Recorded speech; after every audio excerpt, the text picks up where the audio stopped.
한국인 환자의 알 수 없는 노래, 도쿄도가 금지한 까닭. 인메이츠는 상영할 수 없습니다. 아니 왜요? 도쿄도의 방침이어서 어쩔 수 없습니다.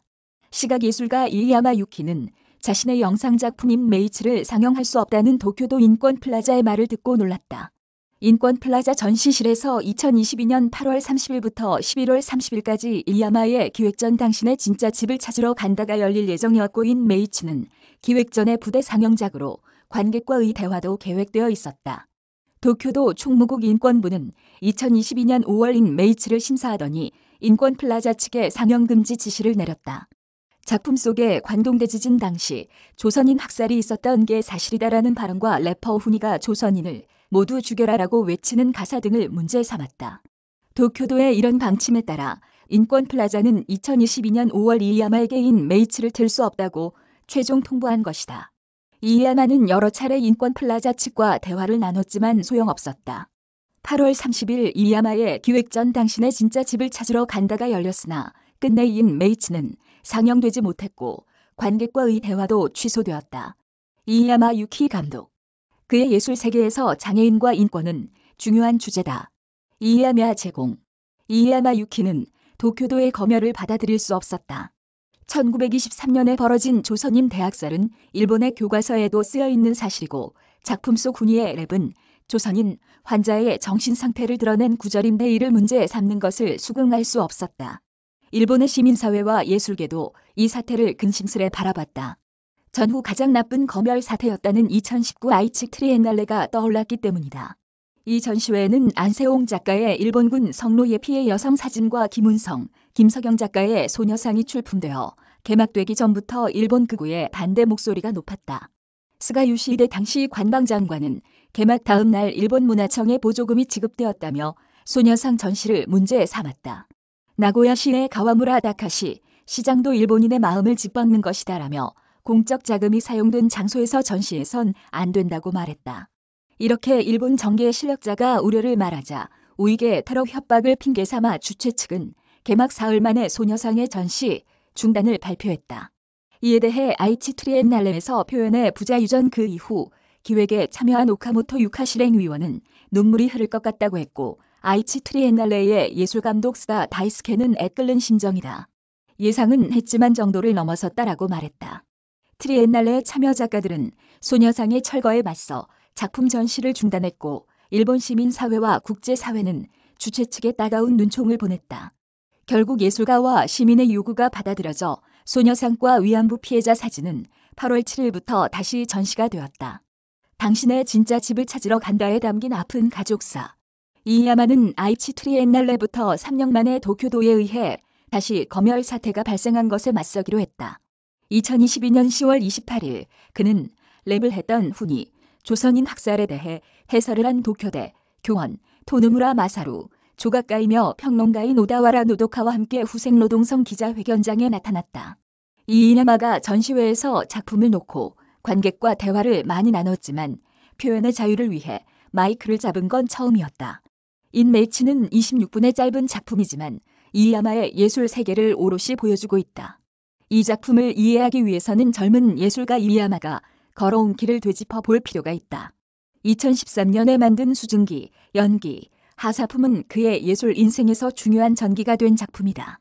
2022년 10월 28일 후생노동성에서 기자회견을 하는 이야마 유키. 그 옆의 작품에서 랩을 한 번이다. 이야마 제공. 이 작품은 다이쇼 일왕의 부인 사다코의 사진이 담긴 스크랩북을 500엔에 구입한 게 계기였다. 이야마는 사다코가 나라시대의 광명황후가 나병 환자를 욕실에서 치료한 것을 본받아 1930년 나병예방협회를 만들었다는 사실을 알게 된다. 이야마는 나병 환자를 위한 욕실이 남아있는 법화사를 찾아가 목욕을 하고 한센병 요양원을 방문해 죽어서 연기가 나야 고향에 돌아갈 수 있다는 환자의 말에 큰 인상을 받는다. 이런 조사와 고민 끝에 나온 작품이 바로 수증기, 연기, 하사품이다. 이야마는 수증기, 연기, 하사품에서 기법을 바꾸는 것만이 아니라 역사의 이야기를 담으려 했다. 전시물에는 법화사의 사진과 광명황후의 설화를 묘사하고 그 옆에는 황후가 한센병 환자를 위해 만든 단가의 가사를 적어 놓았다. 이 노래를 입장객이 들어올 때마다 SP 레코드로 들려주었다. 전시물 뒤쪽 방 안에는 수증기와 연기가 피어나는 영상이 돌아가고 어떤 나병 환자가 아이를 입양하게 된 이야기를 들려주는 목소리가 나온다. 이야마는 수증기, 연기, 하사품으로 작품의 역사를 담고 그늘진 곳에 있는 병자를 자신의 예술 주제로 맞아들인 것이다. 이야마는 한센병 환자를 다룬 이 작품을 계기로 동생에게 손을 내밀게 된다. 이야마는 청소년 시절 조울증을 앓고 있는 동생의 병을 받아들이지 못했다. 환각과 환청 속에서 사는 동생은 중학생 때 오다 H로의 만화 원피스에 빠져 작품에는 없는 캐릭터를 만들어 친구와 대화하고 마치 위대한 항해를 하는 듯 집안을 뛰어다녔다. 말을 걸어도 몸을 잡고 만류해도 소용없었다. 이 이야마는 이런 동생의 행동을 병이 아니라 관심을 끌려는 몸짓으로 바라보았다. 그는 수증기, 연기, 하사품을 계기로 동생과 부딪히는 게 싫어 나갔던 집으로 다시 들어간다. 이 이야마도 그렇고 가족은 동생의 병을 숨기려고만 했다. 입원한 병원에서 부당한 일을 당해도 전문가가 하는 일이려니 생각하고 동생을 달랬을 뿐이다. 그러다 동생을 받아들이면서 동생의 처지를 살피고 함께 살아가는 방법에 대해 깊이 고민한다. 한편 동생은 이번 중 말게 된 잡지를 집에서도 읽기 위해 잡지를 발행하는 NPO 법인의 후원회원이 되었다. 거기에는 정신질환을 가진 사람들이 어떻게 이웃과 관계할 수 있는지, 어떻게 지역활동을 할 수 있는지 그런 정보가 담겨 있었다. 자활을 꾀하는 동생에게는 기억, 의식, 정체감이 어느 순간 무너지는 해리 증상이 나타나곤 했다. 동생은 베란다 창문으로 뛰어내리려 하거나 밤에 거리를 방황했다. 보통 1시간 정도 증상이 계속되는데 이때 동생은 진짜 집을 찾으러 간다라고 중얼거렸다. 이야마는 동생을 막지 않고 그 여정을 함께하기로 한다. 같이 거리를 헤매고 달렸다. 그는 동생과 함께하는 이 과정을 표현하기 위해 고민했다. 이야마는 동생과 자신의 머리 위에 각각 작은 카메라를 달았다. 너는 어느 길로 가고 싶어? 오른쪽. 너의 진짜 집이 여기로 가면 돼. 그래. 너는 어떻게 이 길을 알아? 이런 대화를 나누며 여정은 시작된다. 여행을 마치고 두 사람이 찍은 영상을 겹쳐놓으면 흔하고 익숙한 풍경이 낯설게 된다. 동생을 받아들이고 동생과 함께한 모험을 예술로 표현한 첫 번째 작품이었다. 작품 이름은 동생의 중얼거림에서 가져와 당신의 진짜 집을 찾으러 간다로 정했다. 어느 날 언니 이야마가 만든 작품들을 본 동생은 나는 환청과 환각을 더 자세히 얘기할 수 없다. 그러면 약이 늘거나 보호실에 갇힌다라는 말을 했다. 이때 이야마는 정신질환자는 약물 처방이나 감금의 대상만이 아님을 깨닫는다. 2014년에 만든 바다의 관음을 만나러 간다는 보호실에 갇힐까봐 자신의 마음을 말하지 않는 환자의 마음과 머릿속을 말하려 한 작품이다. 이렇게 이야마는 동생의 이야기에서 출발해 정신질환자에 대한 사회의 시선, 이들의 인권, 이들에 대한 돌봄 문제로 주제의식을 넓혀갔다. 이야마의 예술세계의 신압으로 장애인과 인권이라는 주제가 뿌리를 내린 것이다. 운명처럼 만난 조선인 정신질환자 그리고 조선인 래퍼. 이야마가 바다의 관음을 만나러 간다를 만들 때 도움말을 구했던 사람 중에 의학사를 연구하는 학자 스즈키 아키히토가 있었다. 그는 도쿄대 공습으로 없어진 왕자뇌병원의 진료 기록을 조사하고 있었다. 그의 연구실엔 엄청난 자료가 책장 가득 꽂혀 있었다. 이야마는 그 모습에 놀라면서 어쩌면 예술이 기록 안에만 남아있는 정신질환자의 삶을 되살릴 수 있지 않을까 고민했다. 이야마는 이 기록 중에 조선인 환자 2명이 1930년에 입소해서 1940년에 죽었다는 스즈키의 이야기에 사로잡힌다. 조선인 환자는 엄마, 미역국을 먹고 싶어 조선인을 죽여라를 외치며 알 수 없는 노래를 불렀다고 했다. 환자 A가 기억하는 자신의 이름은 오카모토 신키치, 환자 B는 이름을 몰랐으나 고향이 전라남도이며 생일이 3월 1일이라는 두 가지를 기억하고 있었다. 이야마는 이들이 관동대학살의 후유증으로 정신병을 앓고 있다고 추측했다. 물론 단정할 수는 없었다. 두 환자가 병원에 들어오게 된 경위가 진료 기록에 적혀 있지 않았기 때문이다.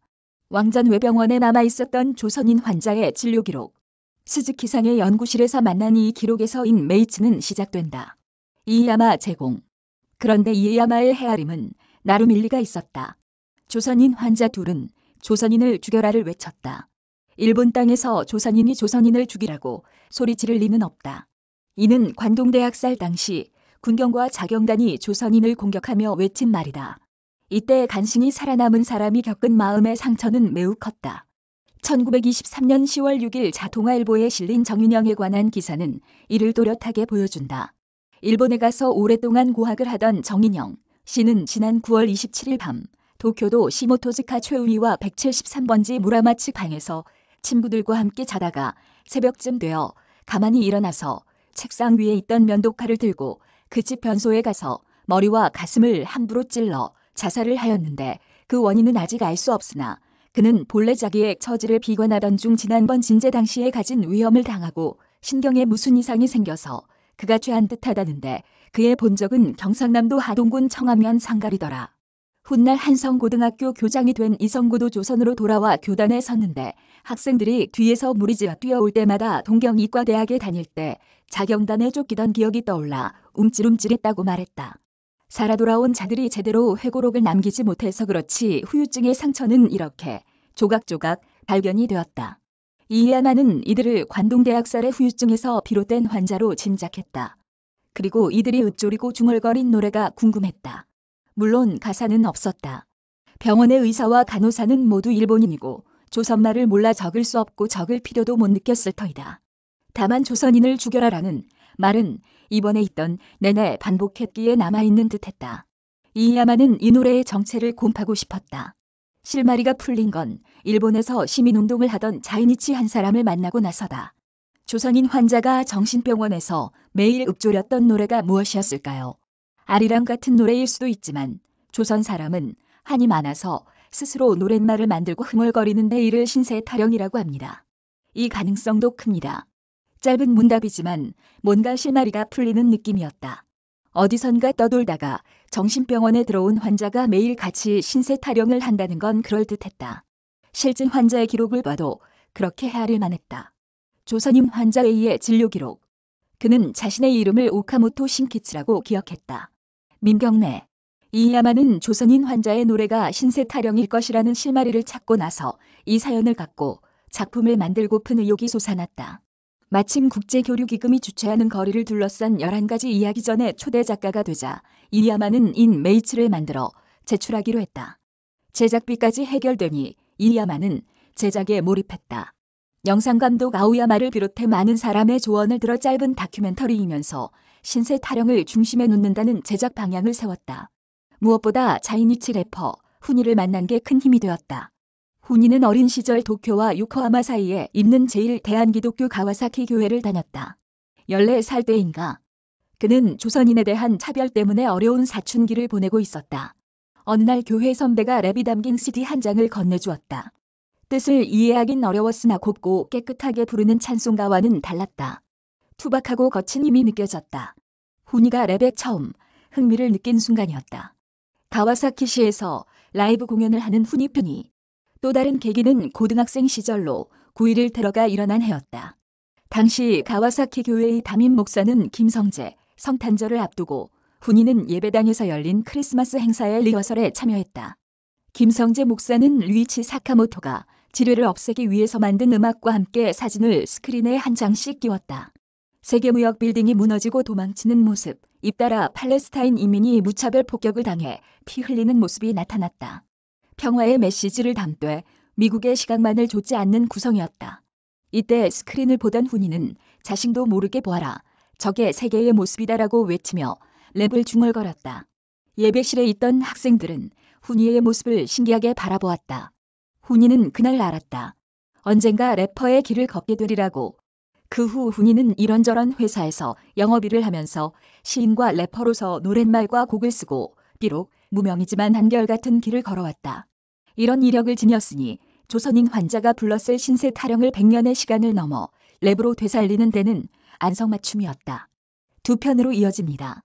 저작권자 오마이뉴스, 무단 전제 및 재배포 금지. 덧붙이는 글 소녀상이 전시된 일본 최대 국제예술제인 아이치 트리엔날레 2019 실행위원장을 맡은 오무라 히데아키 아이치현 지사가 2019년 8월 3일 오후 기자회견을 열어서 소녀상 전시 중지를 발표했다. 소녀상뿐만 아니라 소녀상이 포함된 표현의 부자유전그 이후 전시 전체를 이날 오후 6시부터 중지한다고 발표했다. 표현의 부자유전그 이후에는 소녀상뿐만 아니라 천황제 비판이나 아베 신조 정부 비판이 표현된 예술작품, 안세홍 사진작가의 일본군 성노예 피해 여성 사진 등이 전시됐다.